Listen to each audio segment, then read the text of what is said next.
पहले वेनेजुएला, फिर ग्रीनलैंड, उसके बाद क्या? देखिए, अमेरिकी राष्ट्रपति डोनाल्ड ट्रंप की ताकत बढ़ाने की भूख बढ़ती ही जा रही है, जिसकी वजह से यूरोपीय देश अब उससे छिटकने लगे हैं। पहले फ्रांस और अब कनाडा ने वो कदम उठाया जो अमेरिका को नाराज करने वाला है। कनाडा के प्रधानमंत्री ने चीन का दौरा किया। 4 दिनों के दौरे के दौरान कई बड़ी बड़ी बातें उन्होंने कही है जो चीन को खुश करने वाली है, और सबसे बड़ा फैसला लिया है व्यापार को लेकर।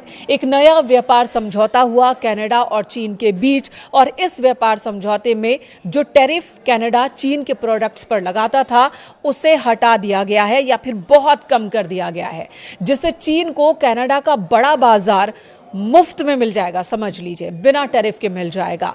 और इसका असर जाहिर सी बात है कि चीन और कनाडा के बीच संबंधों पर भी होगा। अब सवाल है कि वो कनाडा जो अब तक चीन की बुराई करता रहा, कनाडा के प्रधानमंत्री चाहे ट्रूडो हो या फिर मार्क हो, वो अब तक चीन के विरोध में नजर आते रहे हैं, अब अचानक से चीन के साथ कैसे हो गए? एक तरफ कुछ साल पहले ही 100% टैरिफ की अनाउंसमेंट की गई थी कनाडा की ओर से चीनी प्रोडक्ट्स पर, लेकिन अभी उसी चीनी प्रोडक्ट्स पर टैरिफ को 0 कर दिया गया है। तो ऐसा क्यों हुआ है?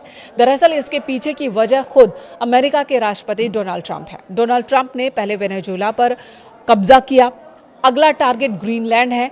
ग्रीनलैंड को खरीदने के लिए कितने उत्साहित हैं, कितने ज्यादा उतावले हैं ट्रंप, वो किसी से छिपा नहीं है।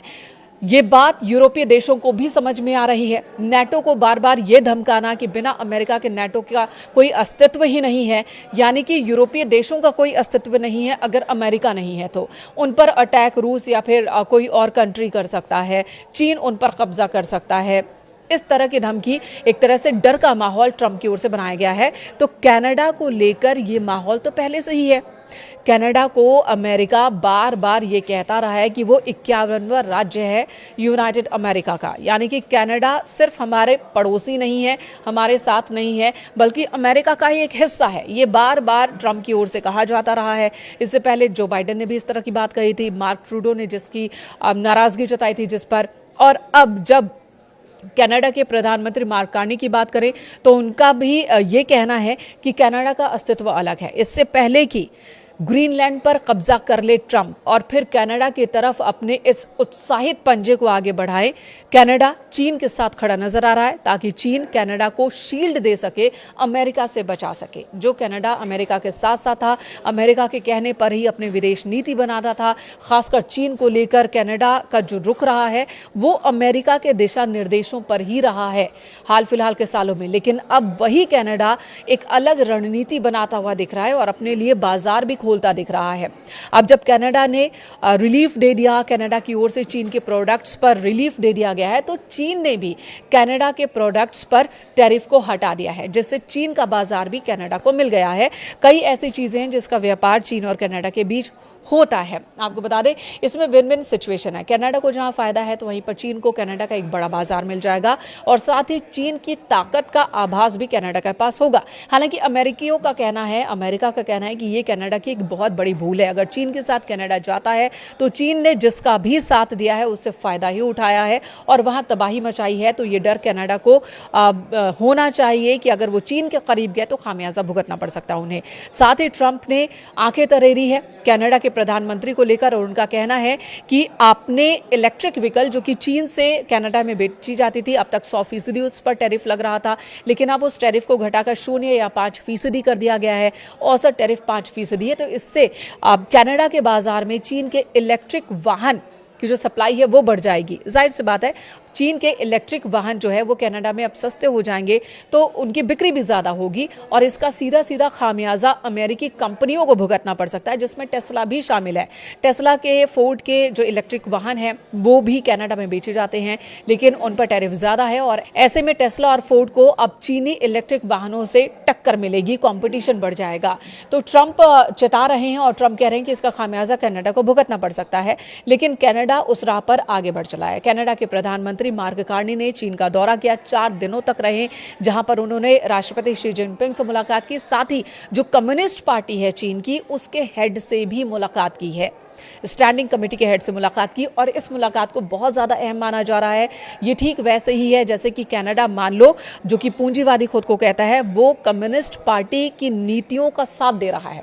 और यहाँ पर नए वर्ल्ड ऑर्डर की भी चर्चा शुरू हो गई है कि क्या वाकई अब जो विश्व में जो जियोपॉलिटिकल वर्ल्ड में जो ऑर्डर है, अमेरिका के बाद चीन ही माना जाता है मजबूत कंट्री अपने दम पर, क्या इस वर्ल्ड ऑर्डर में कोई बदलाव होता दिख रहा है? क्योंकि ट्रंप तो इधर डरा रहे, धमका रहे यूरोपीय देशों को, कनाडा को कि अगर मैं नहीं रहूंगा तो तुम्हारी रक्षा करने वाला कोई नहीं है। लेकिन पहले फ्रांस ने आंखें तरेरी, फ्रांस ने यह मैसेज दिया कि अगर अमेरिका का व्यवहार ऐसा ही रहेगा, अगर अमेरिका दूसरे छोटे छोटे देशों पर कब्जा करता रहेगा और नेटो को खत्म करने की धमकी बार बार देता रहेगा, यूरोपीय देशों को धमकाने की कोशिश करता रहेगा और हस्तक्षेप करता रहेगा, तो यूरोपीय देश भी अपने लिए अलग रास्ता अख्तियार कर सकते हैं। जिसमें फ्रांस ने कहा था कि हम भी नेटो छोड़ सकते हैं। अगर हमने नेटो छोड़ दिया तो फिर नेटो का कोई अस्तित्व नहीं रह जाएगा, क्योंकि हमारे पास भी एक मजबूत सैन्य शक्ति है जिसके दम पर ही नेटो का अस्तित्व है। उसी तरह से अब कनाडा भी धमकाता और चेताता नजर आ रहा है। सीधे सीधे शब्दों में कनाडा ने अमेरिका को लेकर कोई तीखा पलटवार नहीं किया है, लेकिन जिस तरह से कनाडा ने अपनी रणनीति को बदला है, खासकर चीन को लेकर, जिस चीन पर कनाडा की ओर से ये आरोप लगाए जाते रहे हैं कि चीन उनके राजनीतिक मामलों में हस्तक्षेप की कोशिश करता है, चुनाव में दखल देने की कोशिश करता है और चीन की वजह से अशांति हो जाती कई बार कनाडा में, वही कनाडा अब चीन के राष्ट्रपति की तारीफ कर रहा है, चीन की तारीफ कर रहा है और चीन के साथ खड़ा होता दिख रहा है और ये कह रहा है कि ये जो संबंध है ये और ज्यादा मजबूत होने चाहिए। तो आने वाले दिनों में बहुत कुछ बदलता हुआ दिख सकता है विश्व की राजनीति में। ट्रंप यहां अकेले पड़ते दिख रहे हैं। अब देखना यह होगा कि ट्रंप का अगला कदम क्या होगा कनाडा को लेकर, और क्या कनाडा के इस मूवमेंट का असर ग्रीनलैंड को लेकर ट्रंप के फैसले पर भी हो सकता है। ग्रीनलैंड को खरीदने के लिए ट्रंप पूरी तरह से उतावले दिख रहे हैं, जिसका विरोध यूरोपियन कंट्रीज और कनाडा भी कर रहा है कि ये ठीक नहीं है। डेनमार्क पर अतिरिक्त टैरिफ भी लगा दिया ट्रंप ने, 1 फरवरी से वो लागू हो जाएगा और उन सभी यूरोपीय देशों पर भी जो कि ग्रीनलैंड के खरीदने को, यानी कि ट्रंप के प्लान का जो विरोध करेंगे, उन पर अतिरिक्त टैरिफ का ऐलान किया है। इसी बीच कनाडा ने अपना एक कदम आगे बढ़ा दिया है, तो इसका असर आने वाले दिनों में किस तरह का होगा, ये फिलहाल देखने वाली बात होगी।